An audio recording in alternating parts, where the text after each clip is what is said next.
In a previous video, I have already discussed that there would be a number of obstacles of life developing by chemical reactions on the early Earth. And here's a link to that video. My main 2 points were to cast doubt that the early Earth's atmosphere contained little to no oxygen. Had a mere 1% of oxygen was present, it would have been impossible for life to come by chemical evolution. The second point I made was concerning amino acids, which are the building blocks of all life. Now, have you considered that the oceans may have been so diluted with water that the amino acids would not be as readily available as they would hope to be in order to have enough of those amino acids around to form a series of bonds? I also mentioned of other chemicals that may have contaminated any of those bonds that were being formed and question how were the dangerous chemicals kept from destroying the bonds that may have possibly formed.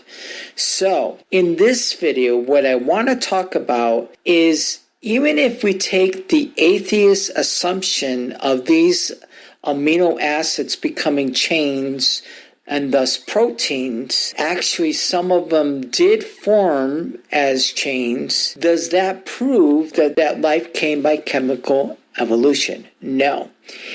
Even if that were possible, there are some serious doubts concerning amino acids to be able to not only assemble in a certain way, but then for those chains of amino acids to be found in a cell. So hear me out on this. Despite the likelihood of any of these bonds forming without being destroyed by other chemicals or by nature such as lightning, I don't know why when it comes to chemical evolution, lightning seems to be brought up a lot, but most of the time when lightning strikes, it's deadly and not life-giving. Though many focus on the likelihood of these bonds coming together, I believe it's more of a fairy tale than science. Because the reality is, even to have the simplest cell would consist of most likely a couple hundred of these proteins. And those couple hundred of proteins not only would have to have the perfect combination to be the right proteins to go into the cell, how did those particular proteins all seem to go into the cell and to take up its proper place? That is really where fairy tales come in concerning this discussion. However, even if one assumes that the cell membrane, which is what holds all the contents of a cell together, it's kind of like a plastic sandwich bag, were in good supply back then, there are still major issues. So, I am not arguing the complexity of life, and I will keep repeating that because for some reason in my past videos concerning atheism, they keep bringing that up, but that is not my argument. And I've learned that technique with arguing with Jehovah's Witnesses. When it comes to the deity of Christ, if you go to John 1:1, in the beginning was the Word was with God, the Word was God. It becomes a black hole in arguing with the Jehovah's Witness because they are already conditioned in their mind how to argue back. And atheists are very conditioned in their mind how they are to argue. And thus I am taking a different approach, which they are not conditioned. And that in turn, I hope, in some degree, might actually cause them to think with real critical thinking concerning what they believe. So, for the sake of argument, let's just take a number, 200. While atheists say that Christians use the God of the gaps excuse for something that science cannot currently explain, well, I would counter that and say that atheists use time as their gap for everything. As long as there's enough time, it can happen. And to me, that is not proper logic when dealing with that. Certain things happen, certain things don't. It doesn't matter how much time you give it, and that is the issue here at hand. Time becomes their excuse for their lack of answers. Because we all know that life consists of cells. And we all know that the building blocks of cells is amino acids. There's only so much that can be done in order for these chemical reactions to happen. And that's why I'm posting these videos to show that it is their fairy tale that they are promoting as science. I want you to consider these amino acid chains. Yes, it's very tough for 100 or 1,000 amino acids to come together without being destroyed. I get that, but that's not my argument. But what I want you to consider is this.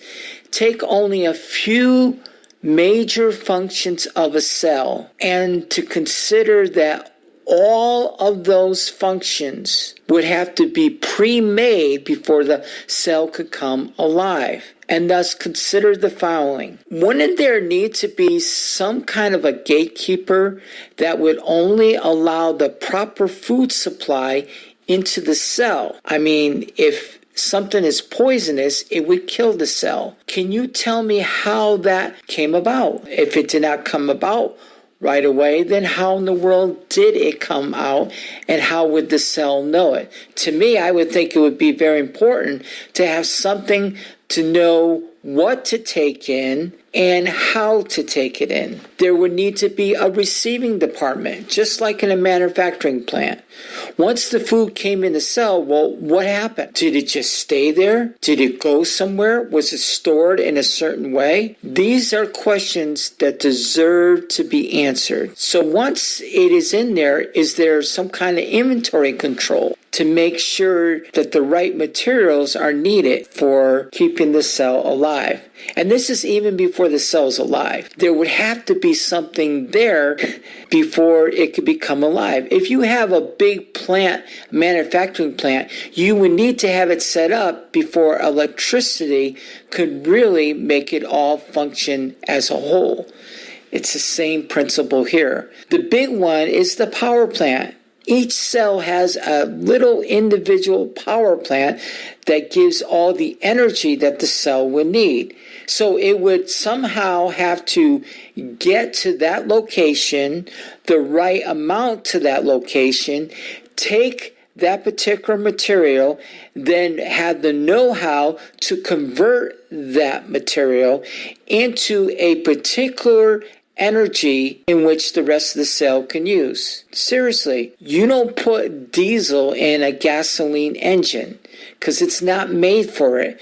So this power plant must have the right material, convert it to the right energy form. Once it's converted, then it would have to distribute that. And think of it, even if all those 200 amino acid chains or proteins were perfectly situated for every function of the cell, but did not have this one, the cell would not survive. Even if by some fairy tale it was zapped and became alive, it would not live. Now, after this particular food for the cells converted and it was distributed to other parts of the cell, there's some other things to consider. Was there a maintenance department? If some part of the power plant went down, that stops everything. Everyone should know that if you ever lose power, right? Things change real quick, as soon in a split second.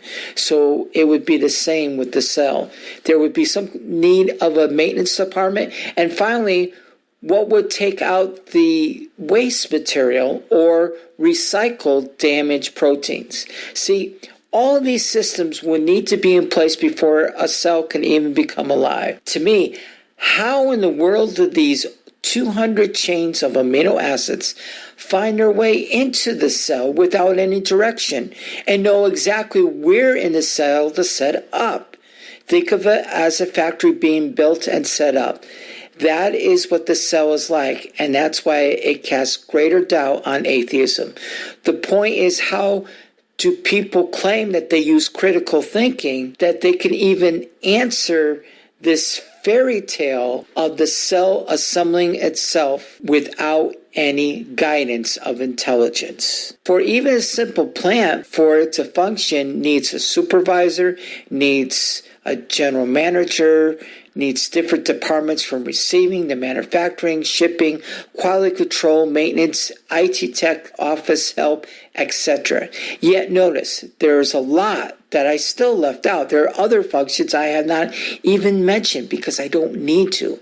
I'm just giving a few examples to show that even if the hundreds of chains of amino acids made their way into the cell, then who's not to say there was enough of everything but proteins to convert to fuel to keep the cell alive? That's the example I used earlier. What happens if it had everything but nothing to take away the waste? Eventually that waste might end up being a problem and end up killing the cell. So all you need is one missing part.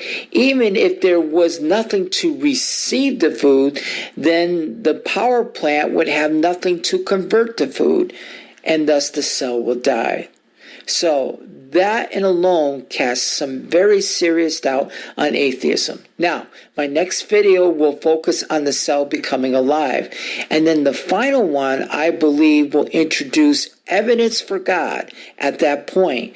And that is the cell to reproduce. I don't believe in the fairy tale of a cell reproducing without some kind of code, some kind of mind to do it. To say that it would do it by chemical reaction in perfect duplication, that this first cell would be able to split into another cell without dying, without any guidance whatsoever, to me is just insanity at its worst.